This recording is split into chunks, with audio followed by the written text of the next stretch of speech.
The Enneagram is a personality typing system. Just very briefly, it's occult, and the church has spoken out against it, and I'll tell you about that in a minute. But it's a personality typing system where using a form, question and answers, based on how you answer certain questions, they're going to label you a 2 or a 4 or a 7, and each 7 or each number that you might be a 2 or a 7.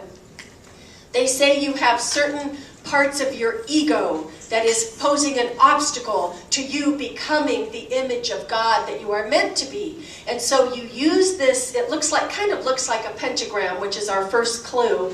And on this 9-pointed star, if you're a 7, then you need to work on this for your ego problem, and if you're an 8, then you need to work on this for your ego problem. So on the surface, it seems like a really great thing. This is a way to identify my sinful areas, and then I can work on those areas and become the image of God that I was meant to be. On the surface, it looks like that.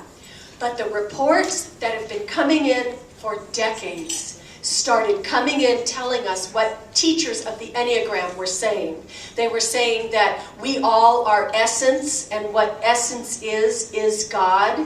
And that same teaching was creeping in. No such thing as good or bad, right or wrong. All it was ego and your true self.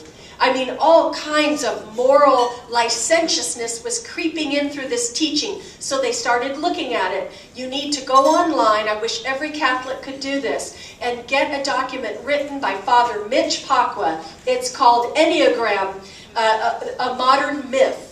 And you read that, and he tells you where it really comes from. And we'll move on to the next question, but just to give you a hint, where they got the Enneagram material was from a channeled spirit called Metatron. A guy named Oscar Ichazo got this information from his spirit guide named Metatron. The other people involved in it, Claudio Naranjo and Gurdjieff, a Russian occultist named Gurdjieff, they had a being that they were obedient to called the Green Qutb. Another one was following the guidance of a spirit in the spiritual realms called the Pillar of Time. And I'm going to end with this on the Enneagram. 2 things. The man who brought the Enneagram to the West, he wrote in his book, Tales from Beelzebub's Grandson. He wrote in that book that Beelzebub was not the devil, but one of the cosmic council.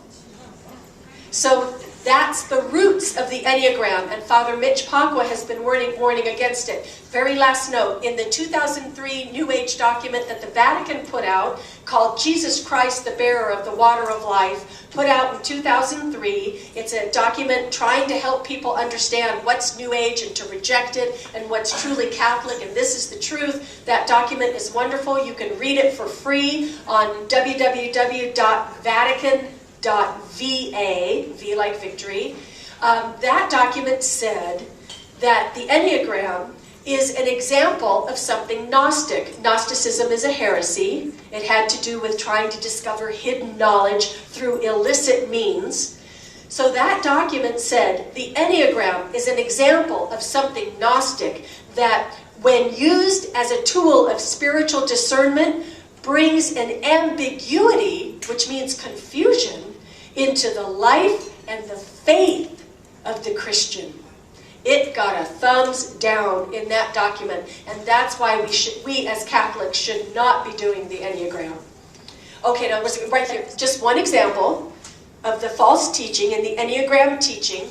That the example was that somebody was saying, now I know, according to the Enneagram, that I need to take courage against my mother, who is telling me that I should not be living with my boyfriend and having sex before marriage. But now I know, because I'm a 7 and she's a 2, I have to work on my ego defense of courage, and I'll have the courage to say to her, I need to go my own way.